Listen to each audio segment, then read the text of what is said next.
मेरे प्यारे साथियों नमस्कार। आप सभी का स्वागत है हमारे इस यूट्यूब चैनल पर। आज हम चर्चा करने जा रहे हैं सिंप्लीफिकेशन के ऊपर। सिंप्लीफिकेशन का टॉपिक काफ़ी महत्वपूर्ण होता है हमारी प्रतियोगी परीक्षाओं की दृष्टि से।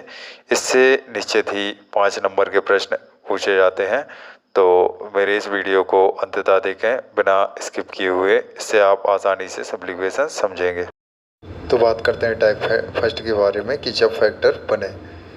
ये जो आप प्रश्न देख रहे हैं, तो √6 प्लस √6 प्लस √6 अप टू डेस अनंत, ठीक है। तो इस प्रश्न का सबसे पहले हम कॉन्सेप्ट समझेंगे कि कॉन्सेप्ट क्या है। ऐसे प्रश्नों को हम देखकर चुटकियों में कैसे सॉल्व कर सकते हैं। तो आइए समझते हैं कि पहला फैक्ट है कि ऐसे प्रश्नों को देखने के बाद हमें सबसे पहले सहवाच फैक्टर निकालना पड़ता है, ठीक है। मीन्स 6 जो ये संख्या है, इसका हमें क्या निकालना पड़ता है? फैक्टर निकालना पड़ता है। क्या निकालना पड़ता है? फैक्टर निकालना पड़ता है कि अंतर कितना है? 1 आए, ठीक है। तो बात करते हैं, यदि हम 6 में ऐसी कौन सी दो संख्याएं हैं जिनका गुणा करने पर 6 आए, ठीक है। तो 2 में यदि हम 3 का गुणा करते हैं तो कितना आता है? 6 आता है। और इनका अंतर देखते हैं तो अंतर कितना होता है? 1 होता है, ठीक है। अब आपको ऐसे नहीं निकालना है कि आप लोग 6 में 1 का गुणा कर देंगे तो बोलेंगे कि सर 6 में 1 का गुणा करेंगे तो भी 6 आएगा। नहीं, हमें अंतर कितना चाहिए है? 1 चाहिए। अब बात करते हैं हमारे दूसरे फैक्ट के बारे में। दूसरा जो फैक्ट है, इनका अंतर कितना हो गया? 1 हो गया है, आप समझ गए होंगे। अगला फैक्ट है कि यदि चिन्ह प्लस का हो तो बड़ा वाला फैक्टर हमारा आंसर होता है। तो इस प्रश्न में जैसा कि आप लोग देख पा रहे हैं कि प्लस का साइन है, इसलिए हमारा 3 क्या हो जाएगा? आंसर हो जाएगा। अब बात करते हैं हमारे अगले फैक्ट के बारे में कि यदि चिन्ह काय का हो, माइनस का हो, तो हमारा छोटा वाला फैक्टर क्या होता है? आंसर होता है। तो यदि इस प्रश्न में यदि माइनस का साइन होता तो हमारा 2 क्या हो जाता? आंसर हो जाता। आइए फिर से समझने का प्रयास करते हैं। सबसे पहले हमने 6 को दो संख्याओं में 2 गुणा 3 में सबसे पहले क्या किया? तोड़ा। और यदि हमारा साइन प्लस का है तो हमारा आंसर क्या हो जाएगा? 3 हमारा बड़ा वाला फैक्टर क्या हो जाएगा? आंसर हो जाएगा, ठीक है। तो बड़े ही सरल तरीकों में आप लोग समझ गए होंगे। यदि और साइन कैसा होता? माइनस का होता तो हमारा 2 क्या हो जाता? उत्तर हो जाता, ठीक है। अब ऐसे प्रश्नों का आप लोग आंसर चुटकियों में देखें। ऐसा हमारा प्रश्न लिखा है। सबसे पहले हमने क्या किया था? फैक्टर किया था। 2 गुणन 3 में क्या कर लिया था? इसको तोड़ लिया था, ठीक है। तो यदि साइन प्लस का है तो हमारा बड़ा वाला फैक्टर आंसर, ठीक है। तो सी ऑप्शन हमारा क्या हो जाएगा? इस प्रश्न का आंसर हो जाएगा, ठीक है। अब बात करते हैं अगले वाले प्रश्न की। नेक्स्ट क्वेश्चन जो कि आप लोग देख पा रहे हैं, ऐसा प्रश्न लिखा है, ठीक है। तो सबसे पहले हमने 12 को देख के क्या किया है? इन्फिनिटी, ये ऐसा प्रश्न लिखा है जैसा कि आप लोग का ब्लैक बोर्ड में प्रदर्शित है। तो ये प्रश्न को देख के सबसे पहले हमने 12 के क्या निकाले? फैक्टर निकाले। 12 के फैक्टर कितने हो जाएंगे? 3 गुणा 4। 3 गुणा 4, इन दोनों का अंतर कितना है? 1 है, ठीक है। और गुणा करने पर आपको ऐसा नहीं करना कि 2 गुणा 6 कर दें तो भी सर 12 आ रहा। नहीं नहीं, अंतर हमें कितना चाहिए है? 1 चाहिए है। इन दोनों का अंतर कितना मिलना चाहिए? 1। और गुणा करने पे 12। तो हमारी जो, यदि हमारे प्रश्न में प्लस का साइन है तो हमारा आंसर कितना हो जाएगा? बड़ी वाली संख्या हमारा क्या हो जाएगा? उत्तर हो जाएगा। तो हमारा 4 ऑप्शन नंबर डी में आप लोग को दिख रहा है। ऑप्शन क्रमांक डी हमारा क्या हो जाएगा? इस प्रश्न का आंसर हो जाएगा, ठीक है। अब बात करते हैं हमारे अगले प्रश्न के बारे में। अगला प्रश्न आप लोग चुटकियों में आंसर देंगे। यदि हमारा प्रश्न इसमें माइनस का साइन है तो 110 को ऐसी दो संख्याओं में कौन सी दो संख्याओं में तोड़ा जाए कि अंतर 1 मिले? तो बात करते हैं 10 गुणित 11। 10 गुणित 11, 11 की धम्मा कितना होता है? 110। अंतर कितना मिला हमें? 1 मिला। यदि साइन का है माइनस का है, इसलिए आंसर हमारा क्या हो जाएगा? छोटा वाला फैक्टर 10 हमारा क्या हो जाएगा? उत्तर ऑप्शन नंबर ए में आप लोग देख पा रहे हैं कि 10 हमारा क्या हो जाएगा? इस प्रश्न का आंसर हो जाएगा। बात करते हैं अगले प्रश्न के बारे में। लिखा है 42 रूट। तो इस प्रकार के प्रश्न में सबसे पहले हम क्या निकालेंगे? फैक्टर निकालेंगे कि 42 को किन्हीं दो संख्याओं में तोड़ना है, इनका गुणा करने पर कितना मिले? 42। तो 6 गुणा 7 कितना हो जाएगा? 42। आपको ऐसा नहीं करना है कि आप लोग 21 में 2 का गुणा कर दें और बोले सर ये भी 42 है। नहीं, ये गलत माना जाएगा तरीका, क्योंकि हमारा अंतर हमें कितना चाहिए? 1 चाहिए है। और नेक्स्ट वाली स्टेप क्या फॉलो करना है? समय साइन काय का देखना है। यदि हमारा साइन प्लस का है तो हमारा बड़ा वाला फैक्टर आंसर हो जाएगा। इसलिए हमारा ऑप्शन नंबर ये आप लोग देख पा रहे हैं। 7 हमारा क्या हो जाएगा, प्रश्न का आंसर हो जाएगा, जो कि हमारे ऑप्शन नंबर बी में हमें दिख रहा है। ठीक है, अब बात करते हैं हमारे अगले प्रश्न के बारे में। तो अगला प्रश्न बेहद सिंपल है, इसी पर बेस्ड रहेगा कि लिखा है root over 30 plus root over 30 plus root over infinity. ऐसे प्रश्नों को सॉल्व करने के सबसे पहले हम क्या निकालेंगे, फैक्टर। तो 5 गुणा 6, 5 छक्का कितना हो गया 30। आप लोग को ऐसा नहीं करना कि 15 गुणा 2 कर दें, तब भी बोलें कि सर 30 आ रहा, नहीं, ये गलत माना जाएगा। ठीक है, हमें अंतर देखना है कि अंतर कितना मिले, हमें 1 मिलना चाहिए। ठीक, अब ऐसे प्रश्नों में सबसे पहले हमने प्लस देखा तो हमारा बड़ा वाला फैक्टर क्या हो जाएगा, आंसर हो जाएगा। तो 6 हमारा क्या हो जाएगा, इस प्रश्न का आंसर हो जाएगा। ठीक है, अब बात करते हैं मित्रों अगले प्रश्न के बारे में। Root over 56 plus minus root over 56 minus root over 56 up to dash infinity.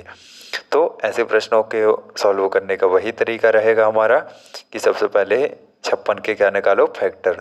तो 7 गुणा 8, 7 8 56, इनका अंतर कितना है, 1 है। तो और माइनस का चिन्ह है, छोटा वाला फैक्टर हमारा आंसर। ठीक है, चुटकियों में आप लोग सॉल्व करके बता रहे होंगे ऐसे प्रश्न। बेहद सिंपल तरीका है जो हमने आपसे डिस्कस किया है। पर यदि हमारा प्रश्न ऐसा लिखा रहे कि root over 11 plus root over 11 up to डेस अनंत, तो इस प्रकार के प्रश्न को कैसे सॉल्व करेंगे। तो हम अपने अगली ट्रिक के माध्यम से इस प्रकार के प्रश्न को सॉल्व करेंगे कि जब फैक्टर ना बने, जब फैक्टर ना बने। ठीक है, अभी तक हमने देखा था कि फैक्टर हमारे बन रहे थे, परंतु root over 17 plus root over 17 up to dash infinity में 17 एक ऐसी संख्या, अभाज्य संख्या है, इसमें फैक्टर बन ही नहीं रहे हैं। तो इसको आखिर सॉल्व करें तो करें कैसे। तो ये जो ट्रिक है कि root over 4a plus 1 divide by 2, इस ट्रिक के माध्यम से हम ऐसे प्रश्नों को आसानी से सॉल्व कर ले जाएंगे। तो यही फॉर्मूला हमने फिर से लिखा है, root over 4a plus 1 divide by 2। अब इसमें a क्या है, a हमारी ये संख्या है जो 17 है, a हमारी क्या हो जाएगी, संख्या हो जाएगी। ठीक है, तो मान भरते हैं, a का मान कितना है 17, तो 17 चौके 68 हो जाएगा, और एक और जोड़ेंगे तो कितना हो जाएगा 69 हो जाएगा। 17 चौके 68 और एक और जोड़ा तो कितना हो जाएगा 69, रूट ओवर 69 डिवाइड बाई 2। अब आप लोग को ध्यान देने की ज़रूरत यह है कि यदि हमारा साइन प्लस का है, यदि हमारा साइन काय का है प्लस का है, तो इसमें एक क्या कर देना, जोड़ देना है। ठीक है, यदि हमारा साइन काय का है प्लस का है तो हम क्या करेंगे, एक जोड़ देंगे। और यदि हमारा साइन माइनस का होता तो हम क्या कर देते, इसमें एक घटा देते हैं। ठीक है, तो जैसा कि आप लोग देख पा रहे हैं, ऑप्शन नंबर ए हमारा क्या हो जाएगा, इस प्रश्न का राइट आंसर हो जाएगा। अब एक बार फिर से चुटकियों में समझने का प्रयास करते हैं। सबसे पहले ऐसा प्रश्न जो लिखा गया है, सबसे पहले हमें क्या लिखना है, रूट ओवर 4a प्लस 1, ये हमारा क्या है, फॉर्मूला है, root over 4a plus 1 divide by 2। तो सबसे पहले हमने क्या किया, इसमें a का मान रखा, a का मान कितना है 17। ठीक है, 17 में 4 का गुणा किया तो 17 चौके 68, 68 में कितना जोड़ा 1, तो 69। ठीक है, डिवाइड बाई 2, परंतु यदि साइन का है प्लस का है तो एक क्या कर देना है, हमें जोड़ देना है। ठीक है, तो बड़े ही सरल शब्दों में आपको समझ में आ गया होगा कि यदि साइन प्लस का है तो हमें एक जोड़ना पड़ता है, और यदि साइन का रहे माइनस का रहे तो हमें एक क्या करना पड़ता है, घटाना पड़ता है ऐसे प्रश्नों में। अगला प्रश्न, root over 13 minus root over 13 minus root over 13 to dash infinity. तो ऐसे प्रश्नों को सॉल्व करने की हमारी वही ट्रिक रहेगी, वही फार्मूला रहेगा कि root over 4a plus 1 divide. तो ऐसे प्रश्नों में सबसे पहले हमने क्या किया, 4a में a का मान कितना है 13 है, तो 13 में यदि हम 4 का गुणा करते हैं, 13 चौके कितने हो जाता है 52, 52 में एक और जोड़ा तो कितना हो गया 53, 13 चौका 52, 52 में एक और जोड़ा तो कितना हो गया 53 डिवाइड बाई 2। अब यदि हमारा चिन्ह का है माइनस का है तो इसमें से क्या करना है, पूरे में से एक घटा लेना है। तो ये हमारा राइट आंसर हो जाएगा। Option number A is the right answer of this question. I hope कि आप बड़े ही आसानी से ये प्रश्न समझ गए होंगे। ऐसा प्रश्न में हमें क्या लगाना पड़ता है, फार्मूला लगाना पड़ता है, और चिन्ह देखना पड़ता है, फार्मूला लगाना पड़ता है। माइनस का चिन्ह एक छोड़ता है, प्लस का चिन्ह एक घटता है। अगला प्रश्न, जैसा कि आप लोग देख पा रहे हैं कि यदि प्लस भी लगा रहा है और माइनस भी लगा रहा है, minus plus minus plus minus plus, इस सिक्वेंस में चले तो हमारा फार्मूला क्रिएट होता है कि root over 4a minus 3 divide by 2 root over 4a minus 3 divide by 2। ये हमारा क्या होता है फार्मूला, ये हमने नीचे दिया गया है root over 4a minus 3 divide by 2। तो a का मान कितना है 7 है, a का मान कितना है 7 है। तो 7 में सबसे पहले हमने 4 का गुणा किया तो 7 चौका 28, 7 चौका 28। अब 28 में से 3 जाएंगे कितना बचेगा 25, 28 में से 3 जाएंगे कितना बचेगा 25 डिवाइड बाई कितना हो जाएगा यहाँ पे 2 रूट ओवर 25 डिवाइड बाई 2। तो 25 का मान कितना निकलता है 5, 5 डिवाइड बाई 2। अब यदि हमें देखना है कि नज़दीक में चिन्ह यदि प्लस का है तो इसमें क्या कर देना है, एक जोड़ देना है। ठीक है, सबसे पहले साइन देखना है, यदि प्लस का है तो एक जोड़ देना है, और यदि सबसे पहले साइन काय का है माइनस का है तो हमें एक घटा देना है। तो 5 में एक जोड़ेंगे कितना हो जाएगा 6। अब 6 में यदि हम 2 का भाग देंगे, 6 में यदि हम 2 का भाग देंगे 3 हमारा राइट आंसर मिल जाएगा। Option number D is I hope right answer of this question. जो मैंने टाइप 2 करवाया है ये आप आसानी से समझ गए होंगे। टाइप 2 नहीं, ये तो टाइप 3 है हमारा, इसका फार्मूला आप आसानी समझ गए हैं। बात करते हैं अगले प्रश्न के बारे में। लिखा है रूट ओवर 11 माइनस फिर प्लस फिर माइनस फिर प्लस और रूट में वही संख्या है। तो वही हमारा फार्मूला है root over 4a minus 3 divide by 2। Root over 4a minus 3 divide by क्या 2। a का मान कितना है 11, तो 11 में यदि हम 4 का गुणा करेंगे तो 11 चौका 44, 44 में 3 जाएगा कितना बचेगा 41 डिवाइड बाई कितना 2 डिवाइड बाई 2। परंतु यदि साइन काय का है, अभी हमने देखा था उस वाले प्रश्न में प्लस का था, इस वाले प्रश्न में माइनस का, इसीलिए हमने एक घटा दिया। ठीक है, सबसे पहले हमें ऐसे प्रश्नों में हमें नज़दीक का चिन्ह देखना पड़ता है। नज़दीक का चिन्ह यदि काय का है माइनस का है तो एक क्या करना पड़ता है घटा देना पड़ता है। ठीक है, और तो ये हमारा option number A is correct answer of this question. तो चलिए हम बात करते हैं टाइप 3 के बारे में। अगला टाइप हमारा है कि यदि ऐसा लिखा है root over 11 plus root over 21 plus root over 16, तो ऐसे प्रश्नों को सबसे पहले हमें क्या करना पड़ता है, सबसे छोटा वाला रूट सॉल्व करना पड़ता है। इकाई से हम आगे बढ़ते हैं। तो सबसे पहले हम देखते हैं कि root over 16, root over 16 under root में यदि 16 है तो ये काय का है 4 का वर्ग है, और वर्ग से वर्गमूल क्या हो जाते हैं कट जाते हैं, तो हमारा 4 क्या हो जाएगा इसका आंसर हो जाएगा। ठीक है, तो यहाँ पे अंडर रूट 16 का मान क्या हो जाएगा 4 हो जाएगा।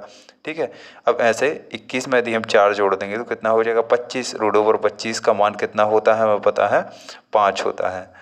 ठीक है, रूट ओवर 25 का मान कितना होता है 5 होता है। ठीक, तो यहाँ से 5 फ्री हो जाएंगे, तो 5 में अब हमें कितना हो गया 11 और जोड़ना है, तो 11 में यदि हम 5 जोड़ेंगे तो कितना हो जाएगा 16 हो जाएगा। तो रूट ओवर 16 ये हमारा लास्ट प्रोडक्ट बच रहा है रूट ओवर 16। तो रूट ओवर 16 मीन्स ये काय का होता है 4 का वर्ग होता है, और वर्ग से वर्गमूल कैंसिल हो जाते हैं, तो हमारा आंसर कितना आता है 4 उत्तर आ जाता है।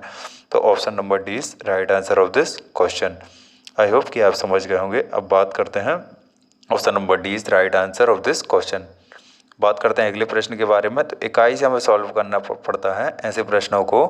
तो सबसे पहले हम छोटा वाला रूट देखते हैं। ये कितना लिखा है रूट ओवर 81 लिखा है। रूट ओवर कितना लिखा है ये आप लोग देख पा रहे हैं 81 लिखा है। तो 81 काय का अंडर रूट होता है, ये होता है 9 का वर्ग, और इसके ऊपर क्या लगा है वर्गमूल, तो वर्ग से वर्गमूल हो जाएंगे कैंसिल, तो 9 हमारा क्या हो जाएगा इसका 81 का वर्गमूल कितना हो जाएगा 9 हो जाएगा। ठीक है, तो अब फिर हमें 9 में फिर 9 का गुणा करना है, तो यही प्रोडक्ट बन रहा होगा, आप लोग देख पा रहे हैं 9 नाम कितना हो जाता है 81, और 81 का भी हमने निकाला था, कितना निकला था 9 निकला था। हमारा स्क्वायर रूट कितना निकला था 9 निकला था। तो 40 में फिर हम 9 जोड़ रहे हैं, तो 40 और 9 कितना हो जाता है 49। 49 काहे का स्क्वायर रूट है, तो ये है 7 का स्क्वायर रूट। ठीक है, 7 का स्क्वायर और 49 का स्क्वायर रूट कितना हो जाएगा 7 हो जाएगा। ठीक है, 7 का 49 का वर्गमूल सॉरी कितना हो जाएगा 7 हो जाएगा। तो 7 चूँकि हमारे ऑप्शन नंबर सी में है, तो option number C is right answer of this question. I hope कि आप आसानी समझ गए हों। बात करते हैं अगले प्रश्न के बारे में। तो अगला प्रश्न जैसा कि आप लोग देख पा रहे हैं, तो इसको भी हमें वैसे ही सॉल्व करना है जैसा कि हमने पिछले वाले प्रश्न किए थे। तो इस प्रश्न का आपको आंसर बड़ा ही सरल है। ये प्रश्न, इसका आंसर आपको कमेंट बॉक्स में बताना है कि इस वाले प्रश्न को आपका सॉल्व करने पर कितना आंसर आया। ठीक है, ये वाला प्रश्न आप पे बन जाएगा। आई होप, मुझे आशा है कि आप पे ये वाला प्रश्न बन जाएगा। अगला टाइप समझते हैं। टाइप नंबर 4 है कि जब करनी अनंत बार हो। ऐसा प्रश्न यदि लिखा हो कि root over A root over A root over A root over A root over A up to dash infinity. तो जो हमारा जो संख्या जो होती है वही हमारा क्या होती है, उत्तर होती है। जो संख्या होती है वही हमारा क्या होती है, उत्तर होती है। ठीक है, तो जब करनी अनंत बार हो, जब करनी क्या हो, अनंत बार हो, तो करनी में दी गई जो संख्या होती है वही हमारा क्या होता है, उत्तर होता है। ठीक, तो हमारा इसमें करनी में कितना डिजिट दिया गया है, 5 दिया गया है, इसलिए ऑप्शन नंबर बी हमारा राइट आंसर हो जाएगा इस प्रश्न का। बड़े ही आसानी से आप लोग समझ गए होंगे, इस प्रश्न को हमने बड़े ही आसानी से कर डाला। बड़ा ही टिपिकल लग रहा था, परंतु टिपिकल को सिंपल वे में बना डाला। ठीक है, अब बात करते हैं अगले प्रश्न के बारे में। यदि ऐसा प्रश्न लिखा है तो इसका आंसर कितना होगा। ठीक है, तो हमने देर भी नहीं हुई है, इसका आंसर आप लोग आसानी से बता सकते हैं। तो करनी वाली संख्या क्या होती है, हमारा उत्तर हो जाता है। तो 6 क्या हो जाएगा, हमारा आंसर हो जाएगा इस वाले प्रश्न का। बात करते हैं अगले प्रश्न के बारे में। यदि ऐसा लिखा है root over 11 root over 11 root over 11, करनी के अंदर जो संख्या है वह कितनी बार चली जा रही है, अनंत बार चली जा रही है, तो इसका आंसर क्या हो जाएगा, 11 हो जाएगा। तो हमारा जो करनी में, तो हमने समझा जो करनी में जो संख्या लिखी रहे वही हमारा क्या होती है, उत्तर होती है।